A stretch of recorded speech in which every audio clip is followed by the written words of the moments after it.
eu falo? Tudo bem, galera? Eu sou Alex Bagé, tô passando aqui para nossa resenha sobre futebol e eu quero falar sobre as contratações do Grêmio para a temporada de 2020. O que deu certo? O que a gente pode dizer que deu errado? Alguns jogadores já saíram, outros jogadores chegaram há pouco tempo e tem 11 contratações pelo menos na temporada de 2020. O Grêmio só não contratou zagueiros, né? Goleiro, laterais, volantes, meia, atacante, tudo isso chegou. E eu quero discutir com vocês aí. O que deu certo? O que vocês aprovam? Vamos fazer um checklist ali, vamos botar o ok do que a gente considera que foi legal, jogadores que ainda podem dar alguma resposta e algum erro também que a diretoria possa ter cometido. É sobre isso que eu quero falar a partir agora com vocês. Galera, você sabe que eu tenho uma parceria aqui com o OneFootball, aplicativo de informações que tem tudo que você possa imaginar sobre futebol do mundo inteiro. Quer saber como é que você faz? Primeiro, é de graça, tá? Não paga nada, não dói, não tem problema nenhum. Vai aqui, ó, no link da descrição do vídeo, clica no link e vai direto pro OneFootball e aproveita tudo de graça, inclusive notícias do Grêmio. Vamos lá então. Vanderlei foi uma das contratações do Grêmio, goleiro. Eu gosto do Vanderlei, penso que o Vanderlei pode sim ser goleiro titular, inclusive nas próximas temporadas do Grêmio. Ah, mas o Vanderlei não é tão confiável. O Vanderlei, quando precisa atuar embaixo dos paus, eu penso que ele atua bem. Por vezes, algumas falhas técnicas, algumas deficiências que ele tem, principalmente em saída de gol. Ele hesita por ver se vai sair ou não. Mas eu quero a tua opinião. E aí, Vanderlei, aprovado ou não? Ok ou não pro Vanderlei? Orejuela, Vitor Ferraz, Caio Henrique e Diogo Barbosa. Já vou falar logo dos 4 laterais, tá? Coincidentemente, 2 laterais pro lado esquerdo e 2 laterais pro lado direito. Bom, o Vitor Ferraz, quando foi contratado, eu sinceramente gostei, porque eu penso que ele é um lateral discreto, ele é um lateral que não apoia tanto, mas é um lateral que tem um potencial muito grande de marcação.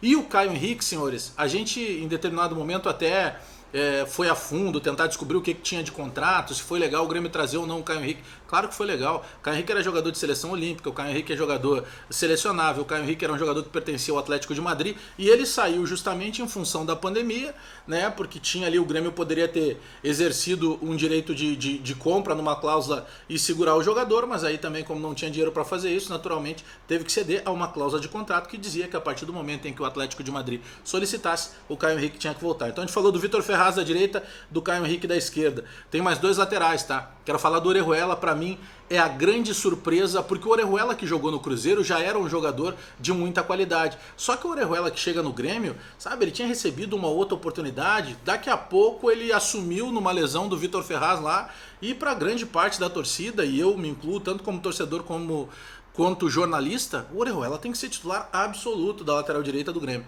Vamos para a esquerda, Diogo Barbosa. É que o comparativo que a gente faz da lateral esquerda é o Cortez, que é um cara legal, que é um bom pai de família, que é um cara gente boa e tal, mas o Cortez é um lateral limitado. O Diogo Barbosa é um lateral mais agudo, mais aceso, mais participativo, mais ofensivo, um cara que dá alternativa, porque sabe o que a gente mais cobra do lateral? Jogada de linha de fundo. Cara, o lateral pode ter dificuldade na marcação, ele pode ter dificuldade daqui a pouco numa finalização, mas a função do lateral é cruzar.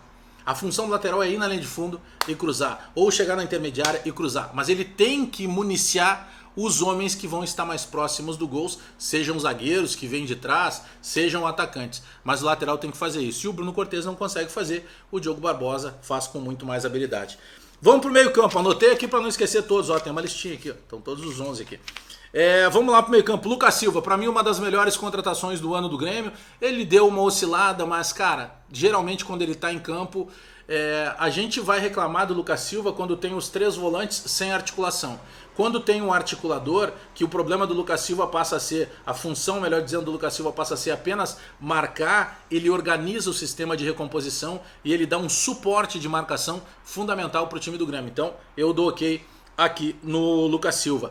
Robinho, jogador que chegou para ser um ajeitador de time, como ele é chamado nos bastidores dos clubes onde ele passa, mas ele não conseguiu desenvolver ainda esse potencial, penso eu, porque ele não está no melhor da forma física, né? Ele até está um pouco mais magro em relação ao que ele jogou, ao que ele chegou, mas ele não consegue dar essa dinâmica que o jogo, que o estilo de jogo do Robinho exige.